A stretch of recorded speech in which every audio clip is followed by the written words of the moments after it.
दिन भर की बड़ी खबरों में आप सभी का स्वागत है चैनल न्यूज़ आर में। आज इस बुलेटिन में बात होगी बिहार की सियासी उठक पटक में घिरे नीतीश कुमार की, छत्तीसगढ़ में राहुल की मची धूम की, देखेंगे एक बार फिर किसानों से कैसे डरी मोदी सरकार, एनडीए से हाथ मिलाकर कैसे फंस गए जयंत चौधरी। बात करेंगे पाकिस्तान चुनाव के बाद इमरान खान की बड़ी घोषणा की, खड़गे के असली सहमत पत्र की, जिससे फंस गई मोदी सरकार। लेकिन तमाम बड़ी खबर के पहले एक नज़र सुर्खियों पर।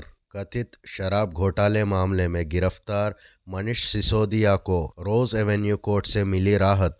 भतीजी के शादी में शामिल होने के लिए कोर्ट ने दी 3 दिन की जमानत। सुप्रीम कोर्ट ने जनहित याचिका पे सुनवाई करते हुए कहा, राज्य में डिप्यूटी सीएम की नियुक्ति असंवैधानिक नहीं, सिर्फ एक ओहदा, कोई अतिरिक्त लाभ भी नहीं मिलता। हेमंत सोरेन की याचिका पर 27 फरवरी को सुनवाई। हाईकोर्ट ने ईडी को एक बार फिर बात रखने को कहा। 3 दिन की बड़ी रिमांड की अवधि।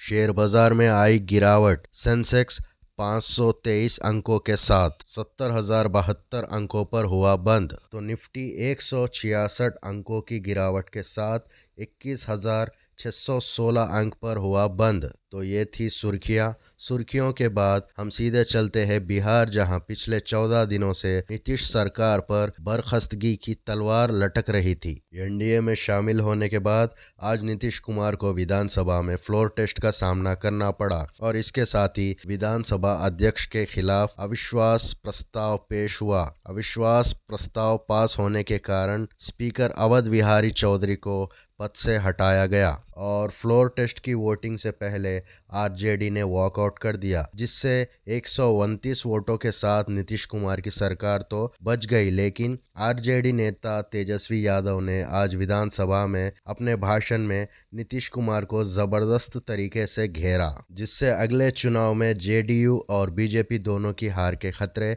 बढ़ गए हैं। तो क्या कहा है तेजस्वी यादव ने, देखते हैं इस रिपोर्ट में। तो तेजस्वी यादव ने पूरे सदन में नीतीश कुमार की पलटी मारने से लेकर मोदी की गारंटी और कर्पूरी ठाकुर के साथ छल करने वाली बीजेपी सरकार को बुरी तरह से घेरा है। तेजस्वी का आज का ये भाषण बिहार में आने वाले चुनाव पर गहरा असर कर सकता है। इधर राहुल गांधी ने भी भारत जोड़ो न्याय यात्रा में आज एक बार फिर जनता को आगाह किया कि किस तरह से मोदी सरकार आर्थिक अन्याय को बढ़ावा दे रही है। राहुल गांधी ने यात्रा के 30वें दिन बीजेपी शासित छत्तीसगढ़ में मोदी सरकार पर बड़ा वार किया है। न्याय यात्रा का आज 30वां दिन है। कांग्रेस नेता राहुल गांधी आज सुबह सीतामढ़ी चौक से यात्रा के आगाज किए। ट्रांसपोर्ट नगर पहुंचकर जनसंख्या सभा को संबोधित किया। इस दौरान राहुल ने ओबीसी, जीएसटी, अग्निवीर योजना को युवाओं से छल बताते हुए मोदी पर हमला बोला है। कांग्रेस नेता ने मोदी राज में जीएसटी और नोटबंदी से पूंजीपतियों को फायदा बताते हुए कहा कि अयोध्या में राम मंदिर की प्राण प्रतिष्ठा में 74% आबादी वाले ओबीसी, दलित, आदिवासियों को नहीं बुलाया गया। वहां बड़े बड़े पूंजीपतियों और फिल्म स्टार गए, लेकिन एक भी गरीब इंसान वहां नहीं दिखा। एक किसान, एक मजदूर, एक छोटा दुकानदार नहीं दिखा। आगे बढ़ते हुए कांग्रेस नेता ने प्रियदर्शिनी इंदिरा स्टेडियम में इंदिरा गांधी की प्रतिमा का अनावरण किया और चुरिकल नगर पंचायत में कोसाबनकारों से मुलाकात की। कोसा मार्केट की छुरी में ये यात्रा का स्वागत समारोह हुआ।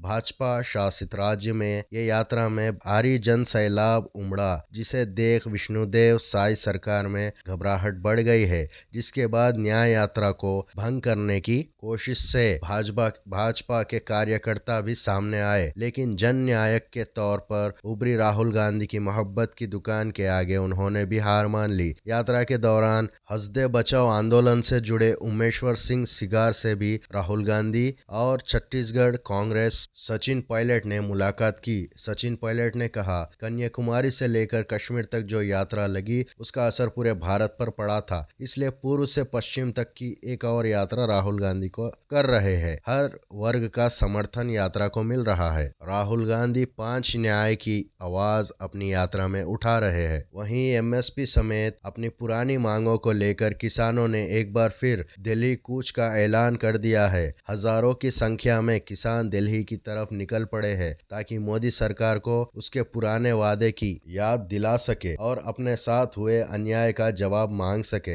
लेकिन इस बार किसानों को किसी और तरीके से मोदी सरकार रोकने की कोशिश कर रही है। सरकार ने पहले ही कांटे और कीले रास्ते में गाड़ दिए हैं। साथ ही दिल्ली की सीमाओं को सील करना शुरू कर दिया गया है। किसानों से क्यों घबराए हुए है मोदी सरकार? इंटरनेट भी बंद कर दी गई है। इस प्रदर्शन का असर दिल्ली, पंजाब, हरियाणा से लेकर यूपी में हो रहा है। किसान मुख्य रूप से इस बार कर्ज माफी, बिजली के बिल के साथ एमएसपी के गारंटी के लिए प्रदर्शन कर रहे हैं। आपको बता दें कि 200 से अधिक किसान संगठन इस आंदोलन में साथ है। साथ ही ये भी कहा जा रहा है कि इस बार किसान दिल्ली में मोदी के आवास को घेरेगी। वही किसानों की मांग देखते हुए विपक्ष भी किसान के साथ खड़े हुए नजर आ रहे हैं। कांग्रेस सांसद राहुल गांधी ने किसानों की आवाज बुलंद करते हुए कहा, दिन रात झूठ की खेती करने वाले मोदी ने 10 वर्षों में किसानों को सिर्फ ठगा है। दोगुनी आमदनी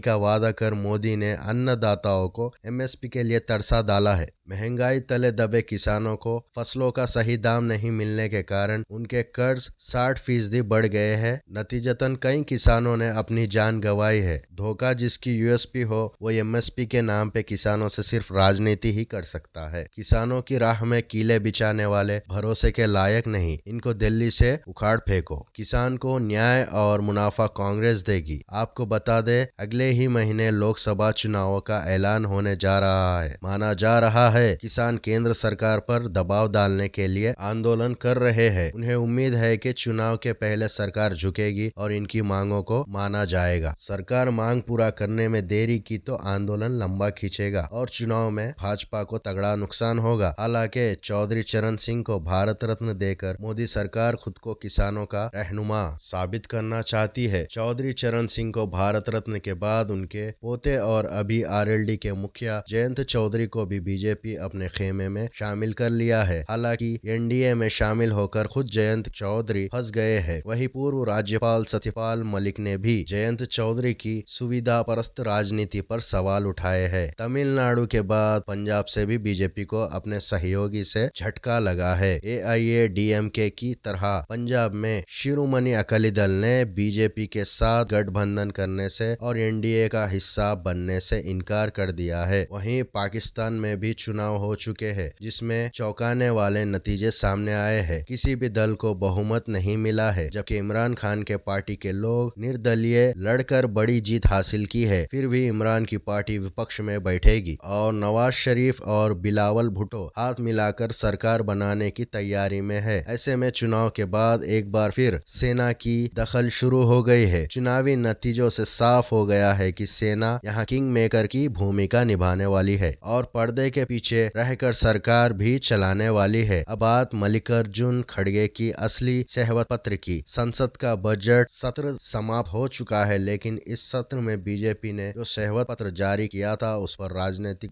बयानबाजी अभी भी तेज है। सहमत पत्र को लेकर भाजपा के मंसूबे बुरे तरह से फेल हो गए हैं। एक बार फिर कांग्रेस अध्यक्ष मल्लिकार्जुन खड़गे समेत कांग्रेस प्रवक्ता भी भाजपा की साजिश सहमत पत्र को लेकर सबके सामने रखते नजर आए। बुलेटिन के आखिर में देखते हैं जाने माने कार्टूनिस्ट इरफान के किस खबर पर पड़ी तिरछी नजर। इरफान ने कार्टून बनाकर कहा, बिहार के मुख्यमंत्री नीतीश कुमार ने विश्वास मत जीत लिया है। हालांकि वो जाने जाते हैं अविश्वास के लिए, कभी आरजेडी के साथ में तो कभी बीजेपी के साथ में। फिर कार्टूनिस्ट इरफान ने कहा, नीतीश कुमार मुख्यमंत्री चाहे जैसे हो पर खिलाड़ी बेमिसाल है। ये बात उन्होंने बार बार साबित की है। और आखिरी में ये 4 लाइन के साथ मैं अपनी बात खत्म करता हूँ। लश्कर भी तुम्हारा है, सरदार भी तुम्हारा है, तुम झूठ को सच लिख दो, अखबार तुम्हारा है। हम इसकी शिकायत भी करते तो कहाँ करते, सरकार तुम्हारा है, दरबार तुम्हारा है। और इसी के साथ धन्यवाद। चैनल को लाइक कीजिए, शेयर कीजिए और सब्सक्राइब कीजिए। धन्यवाद।